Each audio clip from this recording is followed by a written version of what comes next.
Hello and welcome once again, wherever you are on the planet where everybody knows your name, except you. So many terrifying things are happening on this planet, you gotta laugh. What else can you do? I've been thinking a lot, unfortunately. And today I'm going to try and talk about what the real path of evolution is, because I think it is not very well understood. And of course I have the usual readings from Gurdjieff. This time some shocking things he said if we really listen to him. A couple of weeks ago I was watching Star Trek, but this time it was AI. This time, Captain Picard, instead of being in outer space on a spaceship, looked a lot like Al Pacino walking through the sunset in Miami. And it was really weird to watch it, and I think extremely dangerous.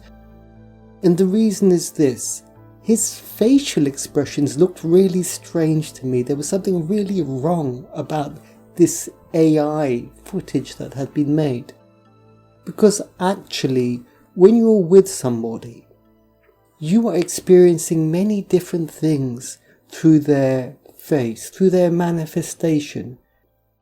Your friend might be talking about one subject, but coming through is actually their whole life experience. And more than that, the experience even of their ancestors or their civilization. You feel it all coming through.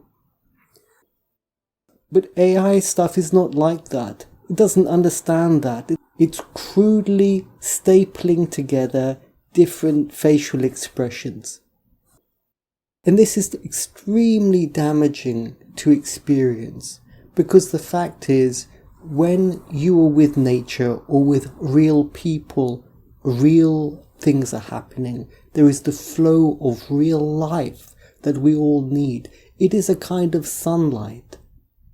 It is a kind of psychic sunlight that we are meant to experience, and the world really is deviating into some synthetic hell that is very harmful to us.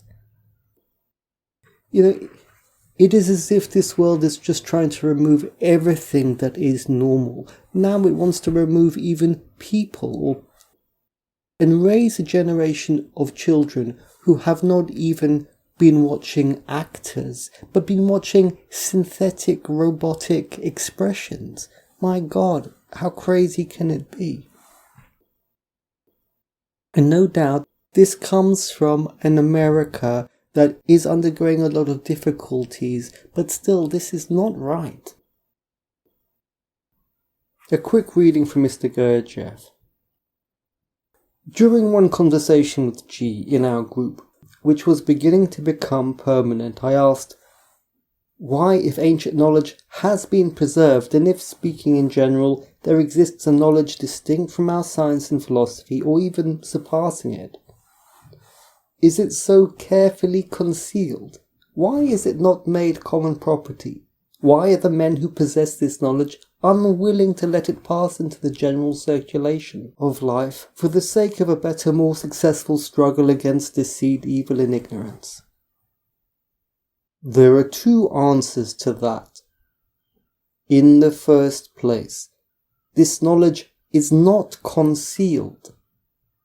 And in the second place, it cannot from its very nature become common property. But another thing must be understood, namely that knowledge cannot belong to all, cannot even belong to many. Such is the law. You do not understand this because you do not understand that knowledge, like everything else in the world, is material. And it is material, and this means that it possesses all the characteristics of materiality. It is limited.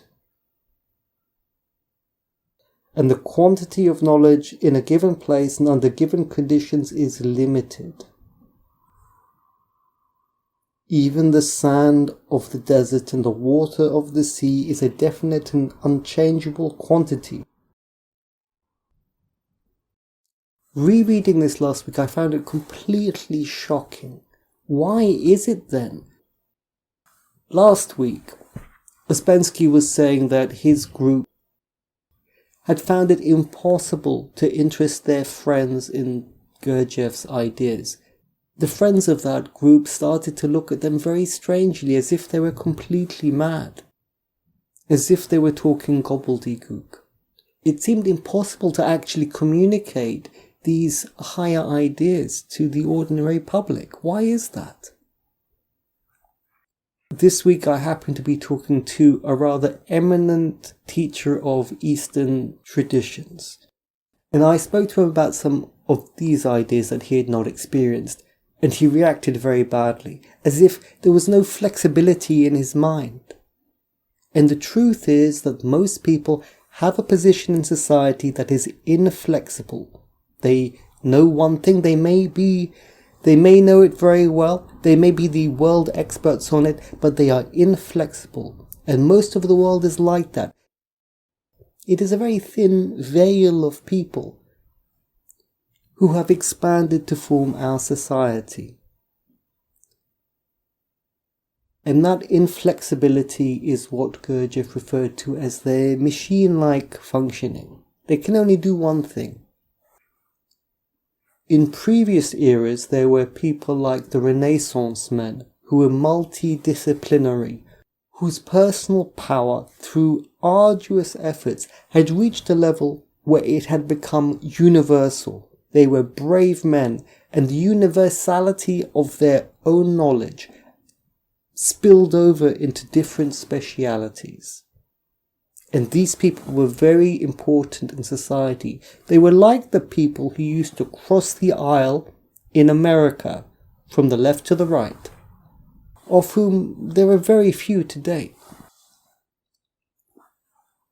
In terms of what the real path of evolution is, and what all our received wisdom really means, what do the feats of Jason and the Argonauts or of Hercules really mean? What they mean is, by pushing beyond what you can do, you literally tear new abilities into you.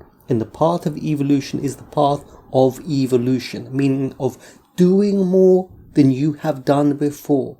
And you can only do that with courageously doing things that you have not done before. They don't have to be climbing mountains. Those things could be done in your sock drawer, as long as you're courageously doing things that force you to expand your abilities. And strumming the guitar does not count because you have no actual aim. You're not really trying to do anything when you do that. So that's the meaning of that image. The second thing that is very important is to prevent the mismatch of levels, which means that when you meet somebody else, there is this interchange of feelings, there's the interchange of thoughts. When people talk, it is as if the tap of the exchange of feelings starts. You sit with your friend and you start talking about whatever bullshit it is, and as you talk, there is like this mutual transfer of feelings starts. It's not just feelings because it comes from all the bodies. There is in fact a transfer of the psyche, this mingling and meeting of the psychic energy as well as of the chemical energy.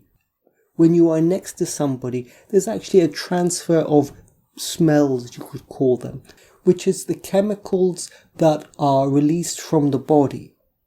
That's a reality. Because we are multi-dimensional beings. We are chemical, we are physical, we are psychic, we are mental. We are quite amazing beings. And as soon as you start talking, it is like a vehicle for the transfer of these things. And when two people are sitting together in the cafe and they're talking, there is this incredible conveyor belt of exchange of materials. That is real. And the words and those ideas that really consume a lot of our concern, they are used as an excuse or as a way to open the taps and if you really want to know, all human relationships are really about, because each soul is incarnated inside a body. when you speak to your aunt or the President of the United States, that is a soul that is inside of a body, and his intelligence is trying to understand himself, his own bodily functions, his own energetic functions. He's trying to do that, and there is a world outside, and that's our context. So you've got the soul, you've got the movement of the body and the energies, the emotional center, the mental center, the moving center, the personality also. And then you've got the outside world, and the whole thing is moving. But we could be much more careful to try and connect, to feel the bubble of our field, connecting with that person in front. I think this is so important because the world as it is, what's happening to the world, the reason why the whole planet is declining, is that people are kind of contracting inside and they don't feel that person in front of you. They don't share emotions. They don't try to sense something beyond the physical.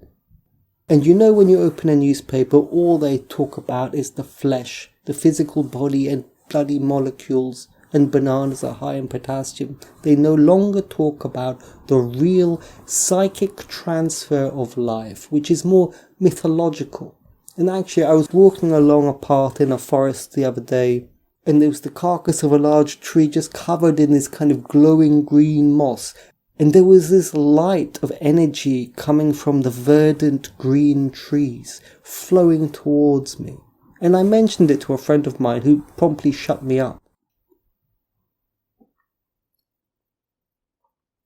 Let's head over to New York. It was my task to bring the luncheon meat dish, mainly fried chicken or Hungarian goulash, every day from our house on West 88th Street to Gurdjieff's hotel. Sometimes people came to his table and said, "Oh, I'm so sorry, but I've just eaten." Gurdjieff replied, "Doesn't matter.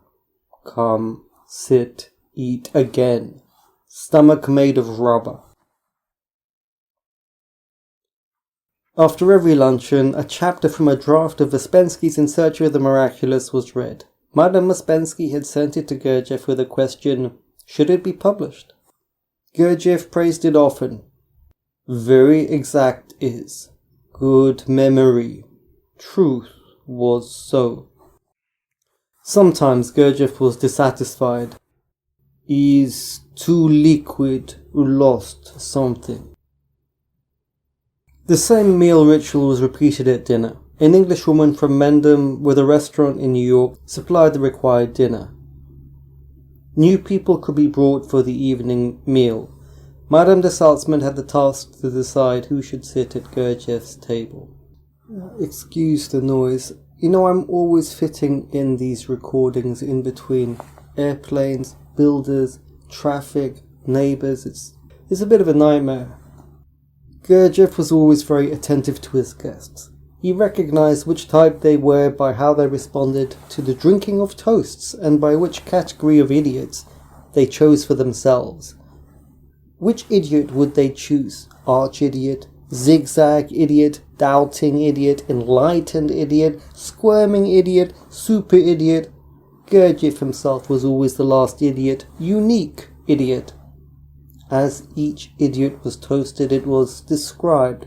None was impressive as the fourth toast. To the health of all hopeless idiots. The explanation had to come from someone who had been trained at Gurdjieff's table in Paris. And there are objective hopeless idiots and subjective hopeless idiots. The first will die like dirty dogs. We cannot drink to them. The second can learn to work on themselves and finally may give up a soul. Sometimes, while still at the Priory, I had to take the idiot that was not represented otherwise. In later years, I was usually toasted as one of the round idiots. Those that never stop, but day, night, year round continue. Another person was toasted as square idiot. He stops, comes to himself, at least to his four corners. I still remember many of Gurdjieff's students and friends by the category of idiots to which they belonged. For a long time I had been interested in whether I liked or disliked people in the same category of idiot as myself. J.G. Bennett, who had met Gurdjieff very early and spent a little time at the Priory, had been away from Gurdjieff for many years. Now, in the last few years of Gurdjieff's life, Bennett returned to Gurdjieff's table and pronounced himself Gurdjieff's oldest pupil. When Bennett was put into the round idiot category, the same as me, it sat badly with me. Gurdjieff brought endless shades of meaning to these lessons in typicality.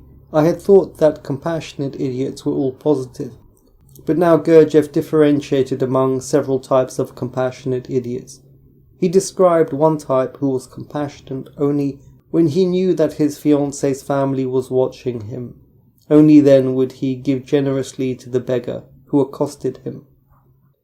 In the last years, when the number of idiots had shrunk from 21 to 18, Gurdjieff emphasized that as everyone ordinarily exists, one automatically moves up the list mechanically, but with work on oneself one moves down. This going down, even out, was a new addition to Gurdjieff's ever-developing, deepening science of idiots.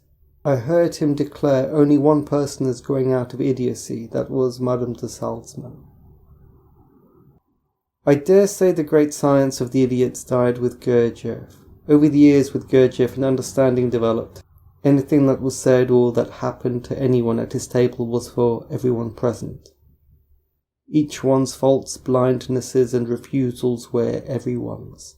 This understanding stretched and purified each one listening.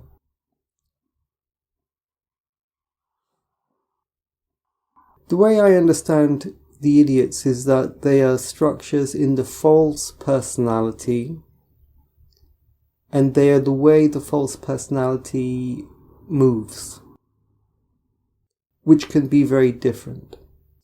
And that although that entire structure is a second and unnecessary consciousness that is developed in human beings due to their decline, nevertheless, according to the properties of the cosmos, it has still radiated into the stratifications of the Heptaparapparshinok. If solutions arrive for the world, I think they will come in a very unusual way. The vision and understanding of human beings is extremely occluded by the false personality. And I had a strange sense this week that the entire head is wrong. One last thing. I just happened to see this. It is the Institute for Advanced Study, which is in Princeston in America, and it was formed in 1930 in order to transfer the knowledge of Europe into America, and brought together extremely eminent minds in all the fields of human knowledge. 96 years ago, and it's still up and running today. However, if I look on the front page of this Institute for Advanced Study today, on the front page there's a picture of a black man with the title Ballroom Dancing at the Office. And there's lots of New Age imagery, talk of cosmic paradoxes and black holes. And whatever good energy may have been in there at the beginning has dissipated. Human beings across the entire face of the planet do not have a working solution for the problem that they face. They do not understand the principles of what is ailing them, and therefore they cannot fix it, and they are declining. But this is going to change. Take care.